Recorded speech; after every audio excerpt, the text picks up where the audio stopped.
Uttar Pradesh Minister for Empowerment of Backward Classes and Disabled Narendra Kashyap on Thursday, while highlighting the government's schemes for the public, said that the goal of the Yogi Adityanath-led BJP state government is to empower the backward classes and disabled people, that it worked for public welfare, not votes and politics. Earlier, the state minister, who has independent charge of the two departments, informed that 30 lakh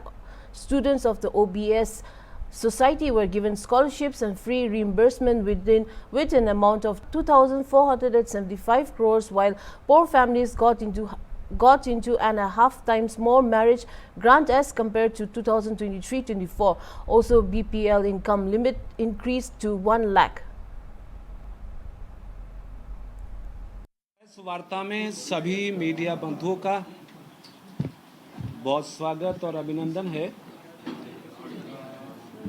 आज की press बहुत ही महत्वपूर्ण चर्चा के लिए बुलाई है, चूँकि 2024-2025 वर्ष जो गुजरा है, इस एक वर्ष में हमारे दोनों विभागों की उपलब्धियों के बारे में पिछड़ा वर्ग कल्याण और दिव्यांगजन सशक्तिकरण विभाग के माध्यम से जो कार्य हुए, महत्वपूर्ण कार्य हुए, उपलब्धि भरे कार्य हुए, उन सब की जानकारी आपको दी जानी मैंने बहुत ज़रूरी समझी थी, क्योंकि जिस समय मुझे माननीय मुख्यमंत्री जी के आशीर्वाद से इन विभागों की जिम्मेदारी मिली थी, तो हमने ये निश्चित किया था कि हम अपने विभागों के रोड मैप और सफलताओं को अपने मीडिया बंधुओं के माध्यम से प्रदेश की जनता के बीच में रखेंगे। 2024-2025 खास तौर से पिछड़ा वर्ग कल्याण विभाग के बारे में आपसे बात करूं तो बहुत ही ऐतिहासिक और बहुत ही सफलता भरा इसलिए रहा कि ये पिछला वर्ष पहला वर्ष था जिस वर्ष में हमने माननीय मुख्यमंत्री जी के नेतृत्व में 2,475 करोड़ रुपए की धनराशि से ओबीसी समाज के 30 लाख छात्र छात्राओं को छात्रवृत्ति और शुल्क प्रतिपूर्ति देने में कामयाबी हासिल की है। हमारे लिए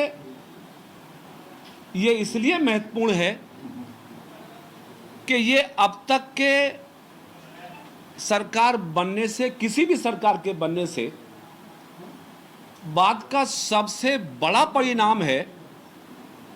कि हम 30 लाख बच्चों तक छात्रवृत्ति या शुल्क प्रतिपूर्ति पहुंचा पाए। अगर 2023-2024 से तुलना करें, मैं अपने कालखंड की तुलना करूं, तो हम 2023-2024 से 5 लाख अधिक बच्चों को छात्रवृत्ति देने में सफल हुए। तो 2024-2025 की भारी सफलता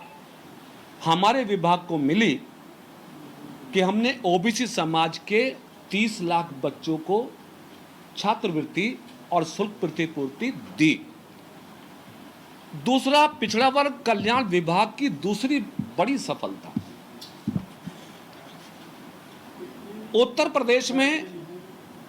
गरीब पिछड़े वर्गों की बच्चियों की शादी के अनुदान की योजना संचालित है। 2024-2025 में पहला वर्ष था कि जिसमें हमने 1,06,000 ओबीसी समाज के गरीब परिवारों को शादी का अनुदान देने में कामयाबी हासिल की, जिस पर 212 करोड़ रुपए की धनराशि व्यय हुई। ये अत्यधिक संख्या है अब तक की जब से सरकारें प्रदेश में बनी है।